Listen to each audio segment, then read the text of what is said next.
Today's topic is on Dharma. In Buddhism, the Sanskrit word Dharma, law, also means things and even thoughts, as it is thoughts that define things for us. In this sense, then, without thoughts, there would be no things. Because of this, Harvey's coming. Because of this, it is our thoughts about things that we are attached to, rather than the things themselves. For instance, a stool is a place, of course, a place to sit on that can be higher than a chair and often lacks a back. And so, but someone from a very remote area in the world might think of a stool as a table for one. Or take a table. Our cat Harvey, here she is. Here's her tail right there for you. Or treats where we eat as some place to jump up on and walk around. It is only our thoughts about what a table should be used for that gets us sometimes to decide that we have a right to lift her off it, even if she obviously isn't in agreement. In the three treasures of Dharma, of Buddha, Dharma, and Sangha, the Dharma is the Buddha's thoughts that he told to the Sangha members who were there to hear him. In English, however, we differentiate, as you know, between Dharma as thoughts about ordinary things and the Dharma as Buddha's thoughts by capitalizing the D in the latter. So, meditation, of course, is a requisite for us, in that our doing it is to do what led to Buddha's liberation. Just sitting, then, is said to be enough, as if the Dharma wasn't necessary, and indeed, the Heart Sutra even stresses that the Dharma that the Buddha defined for us is in itself empty. It is composed of words, after all, and cannot escape being in the relative world, itself a product of thoughts. That said, it is not until our practice can exist on its own that this essential scaffolding the Dharma provides can be taken down, as it were. What we have been supported by all along is no longer of use once we are able to stand alone. Around this time, we also find that we are all equal to each other in all being a part of emptiness. And when everyone is equal to everyone else like this, each of us can truly be ourselves. In comparing ourselves to others previously, we perhaps either desired to be like them or competed with them to try to show ourselves to be better than them. Once it is understood that we and everything else are in essence the same, there isn't any reason to be anyone besides ourselves. We also no longer make judgments about good or bad with respect to what others are or do. Just as it is for us, others cannot be anything except who they are. We are each like one of the many pots in a kitchen. No one pot is better than another. I remember Suzuki Roshi saying that an small pot is needed to make a sauce. Neither can we ourselves be considered good or bad when we each have our own value. Concerns from the past not mattering much to us, we do not lack anything or need to get rid of anything. Which is to say, the three delusions don't have influence over us. There is nothing that we particularly want, or don't care about. What it comes down to is that we have nothing and everything when we are who we are. Quote, when you are completely independent, one with your own nature, you are in absolute power in a relative situation, Suzuki Roshi said. I'm sorry, I really liked that sentence, and I'm going to read it again. I couldn't paraphrase it, actually. When you are completely independent, that is, not my words here, you are who you are, that is to be one with your own nature. Because you are an absolute power in a relative situation. The absolute power is the one. The relative situation is, and that's emptiness. The relative situation is form.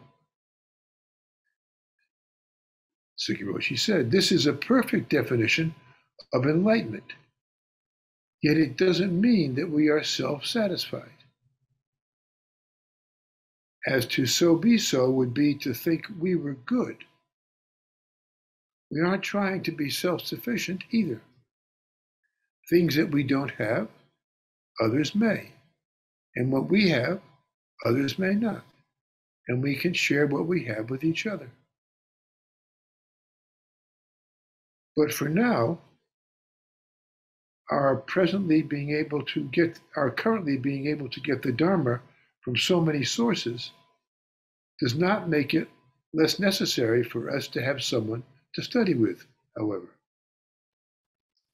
One of you recently said that the Dharma is like the finger pointing at the moon, which is, of course, very famous.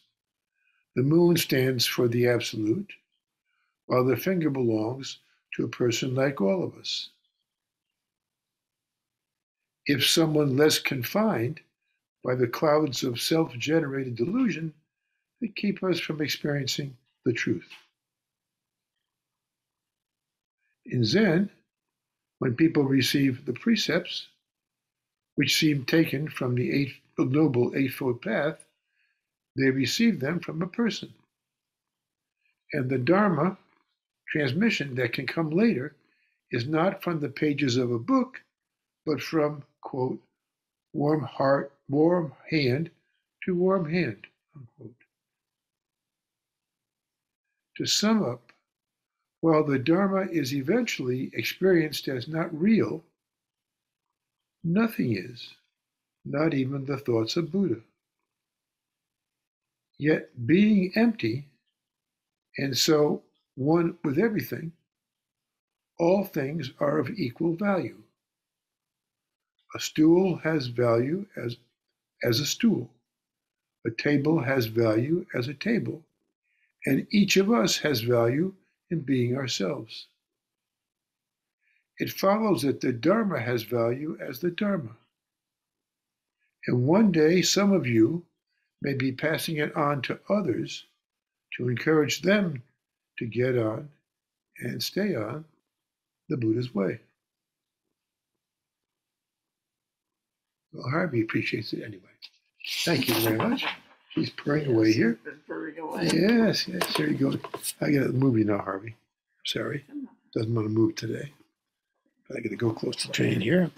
All right, here we are.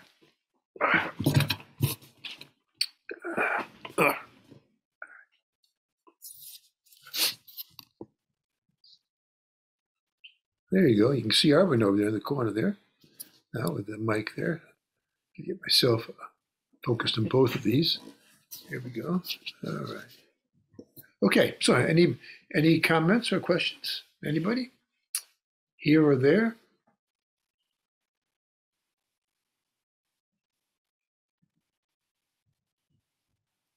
Mike? I feel like I understood everything you said, which means I didn't understand a damn thing. it again reflects back to something I've said many a time that Baba Dam Ross said, be here now. If you are fully in the moment, you're not tagging things. You're not giving them names. You're not giving them purpose. You're not saying, that's a spoon, I should use it this way. That's a table, I should use it that way. You just do it. And so what you're saying is the Dharma is relative because we use tags and names in order to get around what we call reality, but that's all they are.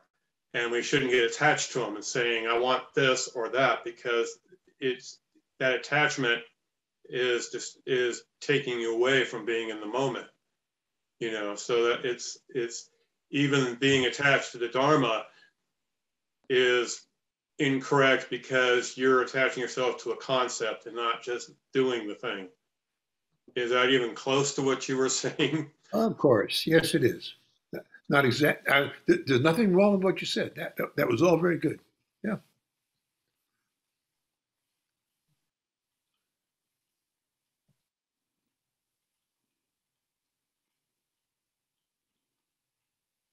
Yes. Yes, Phil. Could you speak a little bit more about form? I'm not quite sure I understand.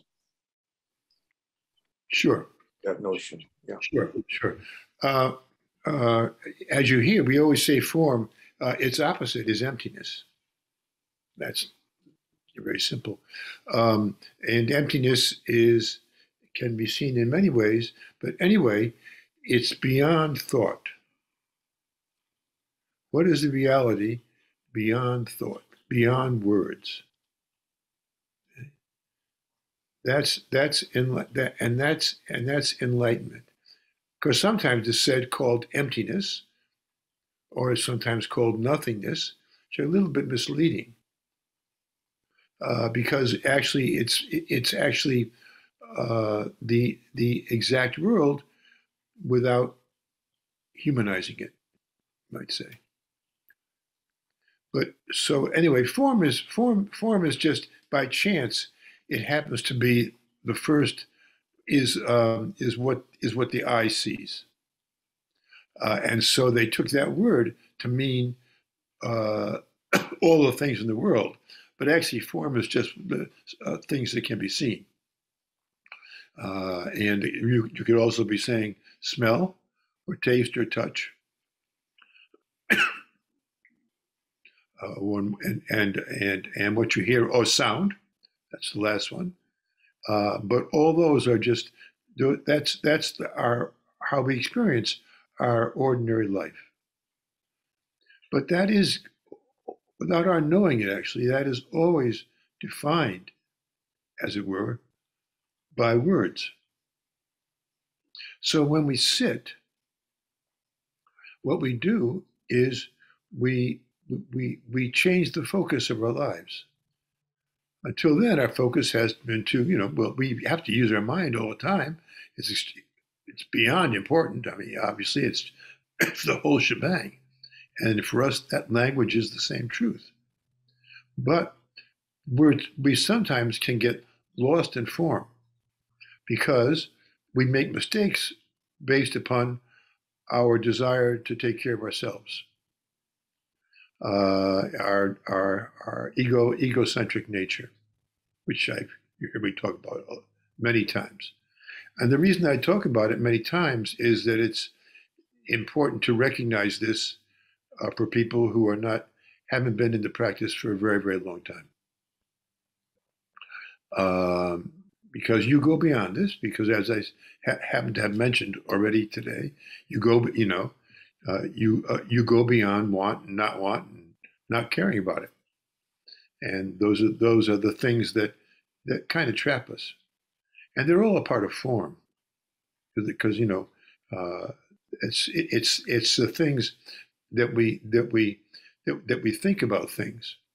And so when we sit, we don't try to get rid of thoughts because that's actually, obviously we can't get rid of them. but there's no reason that you want to. But we don't pay attention to them, of course, because ultimately, without thinking about it, because when you think about it, then we're back in form. Then we're just there. Of course, we're still in the relative world, but we're much closer to emptiness. And so, what makes a difference between ourselves and other religions is that our point is only to be here in the moment. And that's you doing that, actually, but without a concept of you, because concept is going to be form again. It's going to be thought. And so, but of course, we can't live our lives that way. But practicing for a while, a lot of it, kind of comes over, and then also we finally get a feeling for what the other side is. But of course, form and emptiness are like the two sides of a coin, so they're one thing actually. Emptiness. I mean, form is a part of emptiness, and form comes out of emptiness. We say that's kind of hard to parse it with a mouthful, just hearing a mouthful like that. But anyway, that's form and emptiness. It means the relative and the absolute. Thank you. Yes, John. Thank you.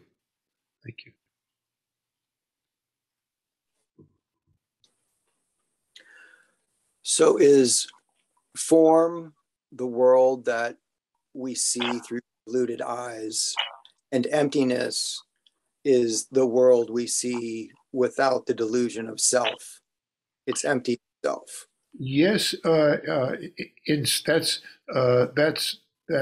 that's correct.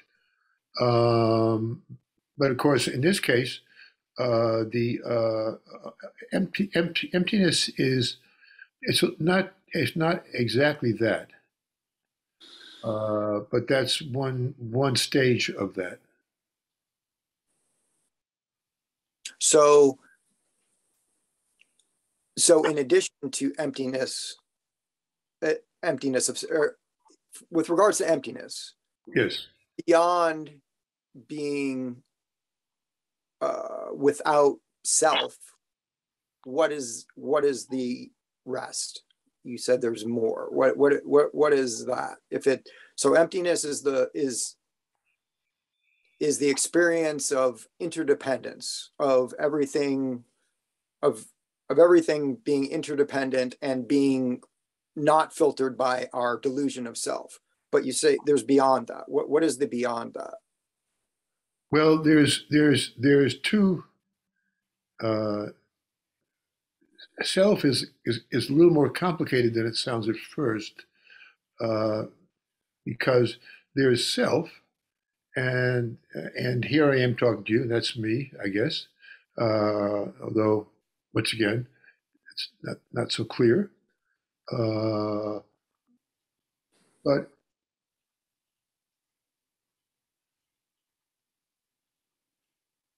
please ask me again. So the world. Okay, now I'm back. Now I'm back. There's the first type of emptiness is, I mean, the first type of self, not first type of self, but the type of self that gets us into trouble is the self of wanting to take care of ourselves in the wrong kind of way. We have to take care of ourselves. We have to eat and sleep and have relationships and work and et cetera, et cetera, et cetera. But when we get involved in wanting things for ourselves, then we get all mixed up, and it causes us suffering. But even when you no longer have that, there's still a self. And that's the self that says of the five skandhas, which is that all five skandhas are empty. The skandhas are what the skandha is one. The first skandha is form, and the second and third, and fourth skandhas are processing that with thought, and the fifth skandha is now it's in your mind as a thing. It's a thought. It ceases to be a, it works that way, and so that further emptiness, that's kind of a further emptiness, because it's the emptiness in which there truly is no discrimination. And so your part fit more kind of like the first part, not the second, but maybe it didn't actually.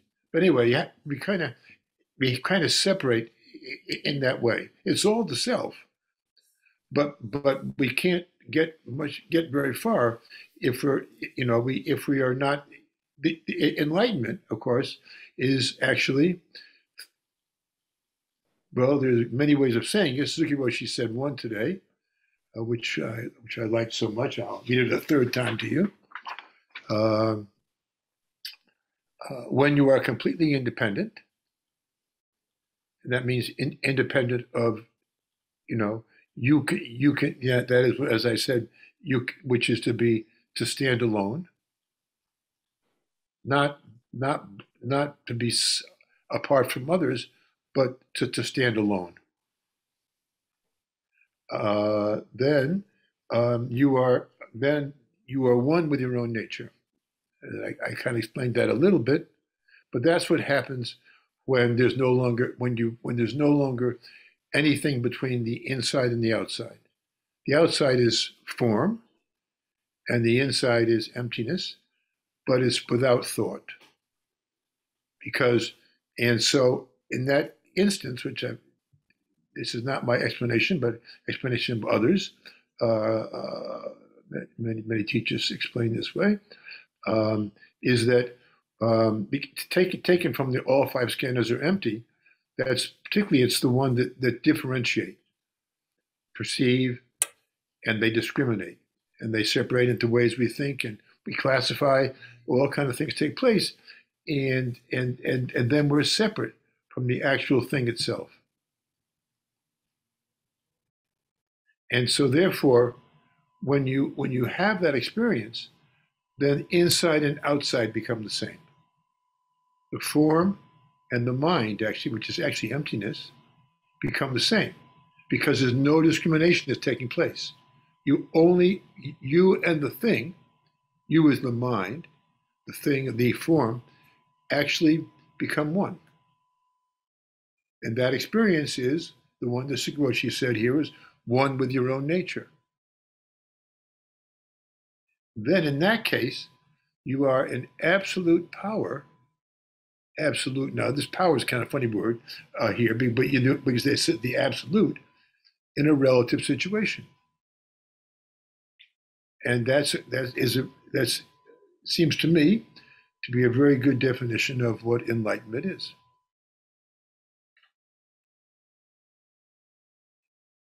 Nothing, and so it looks like it looks like you are there, and we don't talk about that too much. But you don't as you know, you don't disappear in emptiness.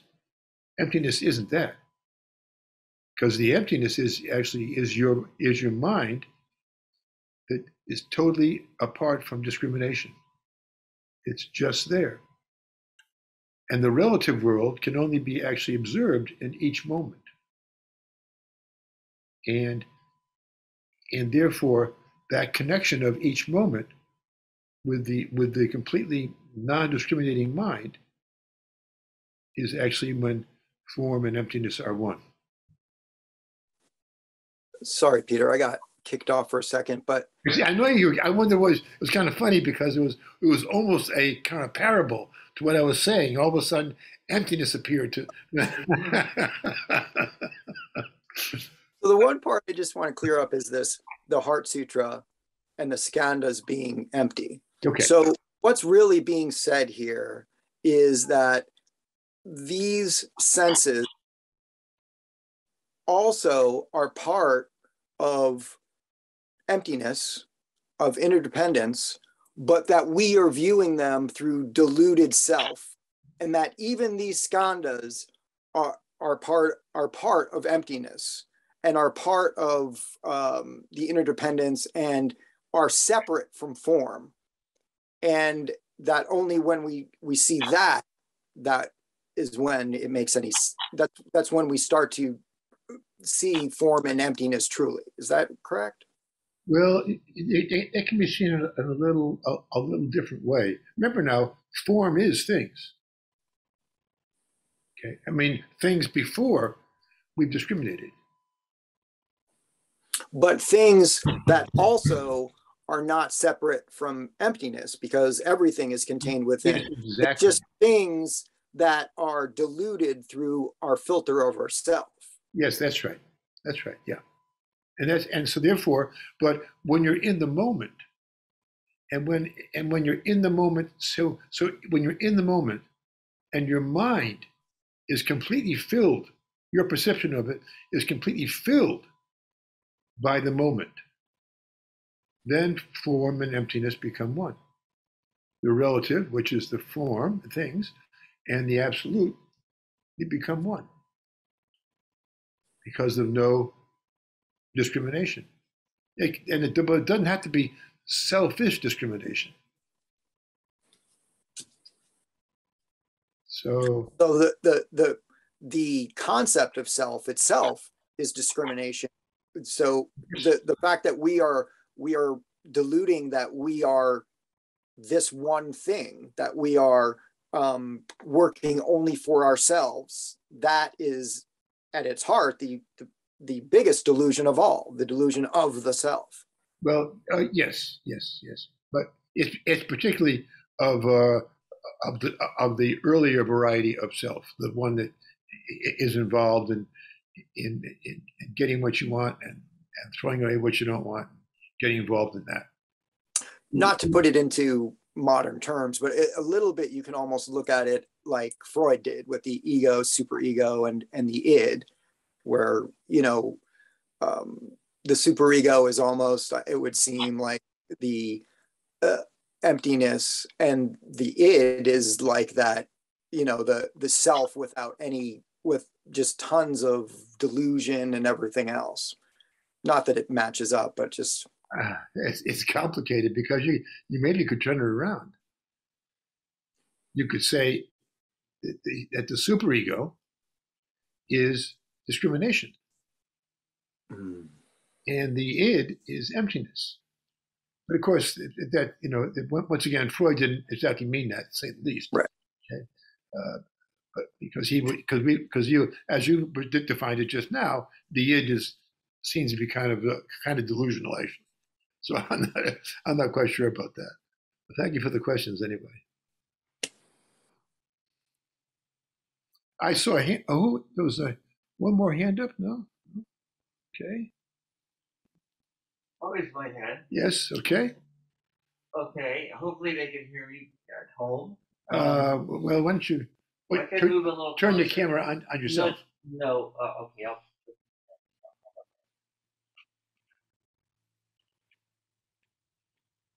You can take your mask off while you're talking. Oh, good. Okay. All right. So, coming to the point, I think it was that hiding under there, or what you said a lot, and you told it to John, and it seems to be that the point of experience for us to recognize the emptiness and form in a wordless and thoughtless way, it always comes from the moment, like you said, being in the now. Yeah. And only then you can find it, because everything else is kind of like what I'm hearing John saying, all due respect, John, is that it's the opposite. There's a pyramid of base of knowledge and all things extending up and into a point. I think the point needs to be turned around in a visual way, and we have to balance everything on that point, the top point, is kind of a crazy idea, I guess. But I think that's where it What's is. the top point again? Well, we have a crown, the top of a pyramid. If we flip it over in our minds, if we aim it for the now, everything is in the now. Everything extends out of the now. It's not that we We build the now on top of things. Everything comes from the now. Sure. Okay. It's Right. all everything. We can't even recognize our thoughts and develop concepts and things unless we're in the now and listening to it. And that's the deception, is that our words run away with us. We believe them. They're trains taking us places. We're going to go. We jump right on with tickets. So I think it's more about throwing our tickets out the window and just letting the train take us wherever it's going. It's a metaphor for our hungry minds. See, I have a totally different train metaphor. Like, that's not the train metaphor I go with. The train metaphor, you're at the station and the train comes by and you're like, oh, it's a train, and you get off and go wherever it takes you. I'm at the station and the train comes by, and I look upon the train as being like delusion. And I'm like, oh, I stay off the train, stay here, and I let the trains go by.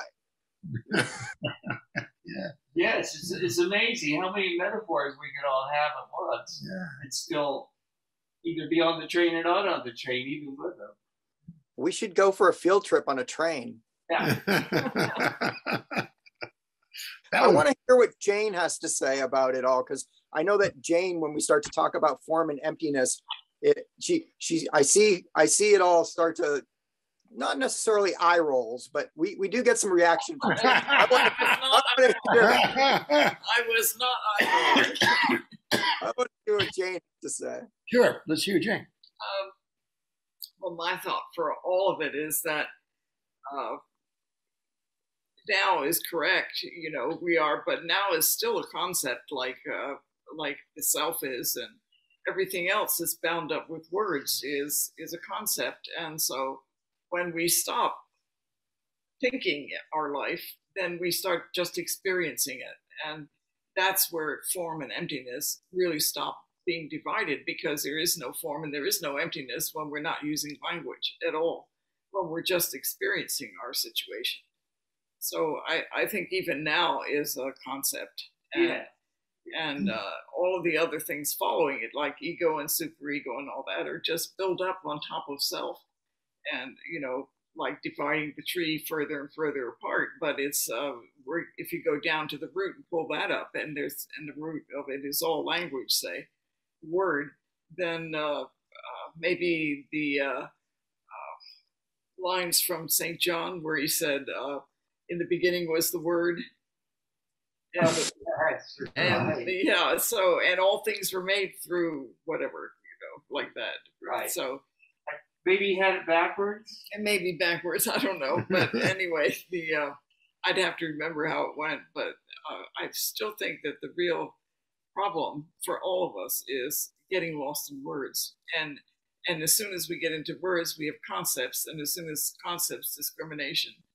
And so even thinking about what we're doing is fine if you're working on something specific. And so we don't disperse with language altogether, but if we rely on it altogether, there's a problem. Are you trying to tell us this talk is finished because we should just forget about words completely? Not forget about them, just be discerning in how we use them. And not be fooled by ideas of concepts of now and all the other things. Just use them, but use them like language. You know, use them as a means of convenience, but not really depend on our life in them. Yes, that's what I agree. So I think the talk's over, isn't it? Anybody have anything else to say about it? Anybody else? What is this? No, not yet. No. There you go. That's Fate intervened. That's it. Fate intervened, yes. That was his talk. Yeah, that was it, yeah.